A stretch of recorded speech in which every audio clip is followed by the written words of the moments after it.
ഓവറായിട്ട് കുഞ്ഞുങ്ങൾ രാത്രി കരയുന്നുണ്ടെന്ന് വെച്ചോ, രാത്രി ഉറങ്ങുന്നേ ഇല്ല, വല്ലാത്ത കരച്ചിലാണെന്ന് വെച്ച് കഴിഞ്ഞാൽ ആദ്യം തന്നെ റൂൾ ഔട്ട് ചെയ്യേണ്ടതാണ് കോളിക്കാണോ കുഞ്ഞെന്നുള്ളത്. ഞാൻ കോളിക്ക് എന്താണെന്നുള്ളത് വിശദമായിട്ടൊരു വീഡിയോ എടുക്കാം. പക്ഷെ തൽക്കാലം മനസ്സിലാക്കേണ്ട, നമ്മൾ കുഞ്ഞ് കോളിക്കാണോ അല്ലോ എന്ന് ചെക്ക് ചെയ്യണം, നമ്മളത് നോക്കണം, ഡോക്ടറിനെ കാണിക്കണം. ആണെങ്കിൽ ഡോക്ടർ മരുന്ന് തരും, കോളിക്കേഡ് എന്നൊക്കെ പറഞ്ഞ് മരുന്നുണ്ട്, അത് തരും. അത് നമ്മൾ ചെക്ക് ചെയ്യണം. പലപ്പോഴും ഈ ഉറങ്ങാൻ പറ്റാത്തതിൻ്റെ കാരണം കുഞ്ഞിന് വയറ്റ് ഗ്യാസ് കെട്ടുന്നതായിരിക്കാം.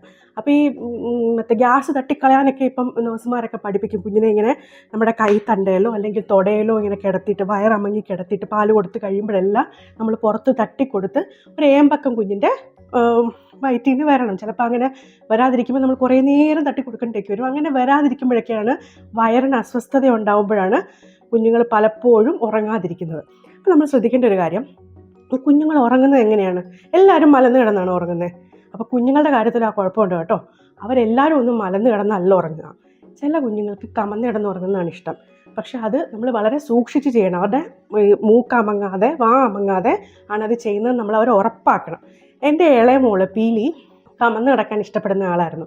അത് ഞാൻ കുറച്ച് കഴിഞ്ഞാട്ടോ ഐഡൻറ്റിഫൈ ചെയ്ത്.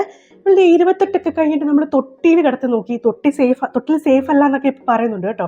നമ്മൾ തൊട്ടിലിൽ കിടത്തി നോക്കിയിട്ടും അല്ലാണ്ട് മലത്തി ഇങ്ങനെ തലേണയൊക്കെ വെച്ചിട്ട് കിടത്തി നോക്കിയിട്ടൊന്നും കുഞ്ഞങ്ങനെ ഉറങ്ങുന്നില്ല. പിന്നെ ഞാൻ സ്വാഡിൽ ചെയ്ത് നോക്കി, അപ്പോഴൊന്നും ഉറങ്ങുന്നില്ല. അപ്പോൾ ഒരു ദിവസം ഞാനിങ്ങനെ കുഞ്ഞ് ഉറങ്ങുന്നില്ലല്ലോ എന്ന് പറഞ്ഞ് അവളെ എടുത്തുകൊണ്ട് പടിയിൽ വന്നിരുന്നിട്ട് ഞാൻ കമത്തി, വയറിന് പ്രശ്നം ഉണ്ടതാണോ എന്നറിയാൻ ആണല്ലോ, കമത്തി ഇങ്ങനെ എൻ്റെ തൊടയിലോട്ട് കിടത്തി കൈ ഇങ്ങനെ വെച്ച് അതിൽ ഇങ്ങനെ തട്ടിക്കൊടുത്തപ്പോൾ അവളങ്ങ് ഉറങ്ങിപ്പോയി. അപ്പോൾ എനിക്ക് തോന്നി ഇനി കമത്തി കിടത്തിയിട്ടാണോ കുഞ്ഞിന് അങ്ങനെ കംഫർട്ടബിളായിട്ട് ഉറങ്ങാൻ പറ്റുമായിരുന്നു. പിന്നെ ഞാൻ കമത്തി കിടത്തി ഉറക്കിയ പിന്നെ അവൾ നല്ല സുഖസുന്ദരമായിട്ട് ഉറങ്ങുമായിരുന്നു. അപ്പോൾ ഇതൊക്കെ നമ്മൾ ചിന്തിക്കത്തേ ഇല്ല. നമ്മൾ കുഞ്ഞിനെ ഇങ്ങനെ മലത്തിയല്ലേ കണ്ടിട്ടുള്ളൂ.